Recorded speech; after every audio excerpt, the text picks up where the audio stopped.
hovers over the deep.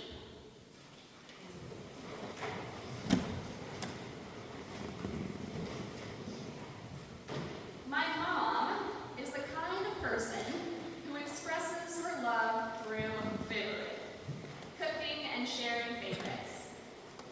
When I lived close to my parents, she would sometimes show up at my house with a pear pie or a container of borscht or a large quantity of fresh farm-stand peaches.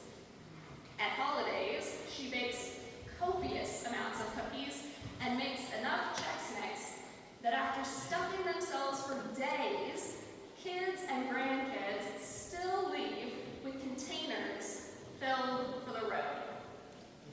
There is often a large freezer bag of miniature banana chocolate chip muffins she made for me in my freezer. An eternal favorite I've loved since I was a little kid, and I'll take out a few and microwave them so the chocolate is slightly melted when I want a special snack. Reading this week's gospel, I feel like Jesus is a bit like my mom.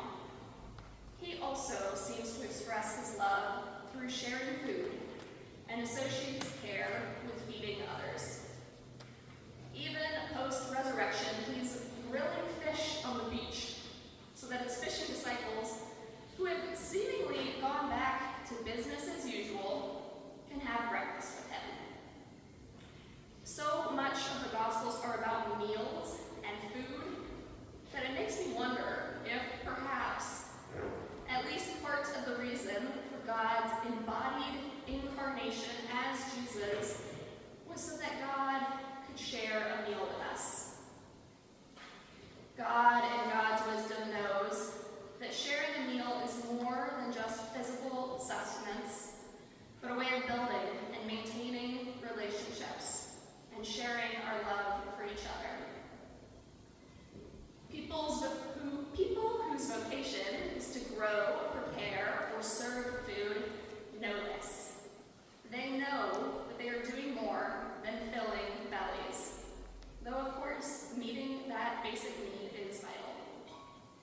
This past Thursday, May 1st, known to some as May Day, and recognized in most of the world as International Workers' Day or Labor Day, laid off employees of the original Pantry Cafe, a 100-year-old LA institution, made and served pancakes on the street outside the now closed cafe in protest of its closing over a dispute between the owners and the unionized workers.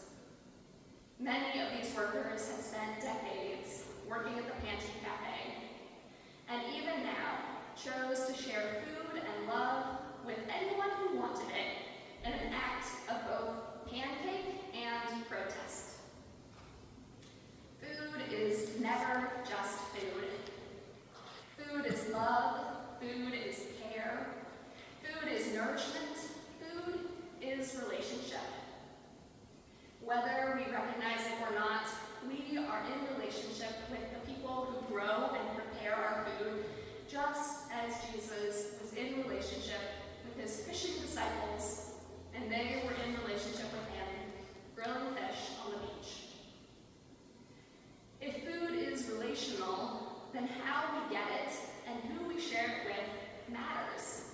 It characterizes the quality of the relationships we have with those around us. Jesus seems to have loved to eat and to share meals, and to share them with people whom others found inappropriate to be around.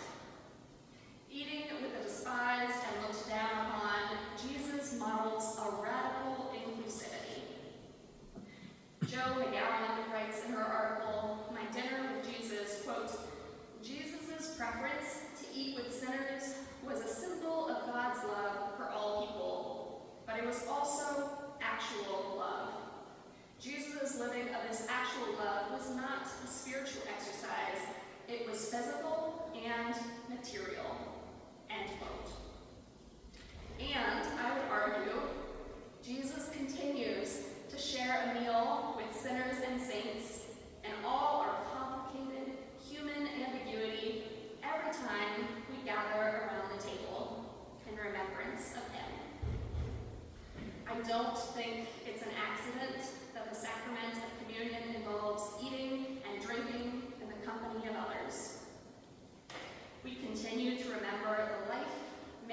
inclusivity sometimes calls us beyond who we want to welcome.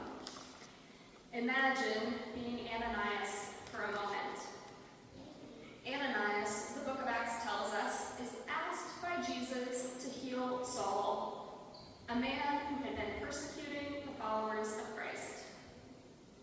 Ananias had every right to be scared of Saul, but he is called out of his comfort zone and told that God will work through Saul, who we know as Paul. But Jesus needs Ananias to reach out to him. Ananias accepted the call, and Saul became Paul. And guess what? Once Saul was baptized, he ate. Yet again, food enters the picture. Our spiritual heritage is not only prayer and fasting, but also eating and being nourished by both food and company.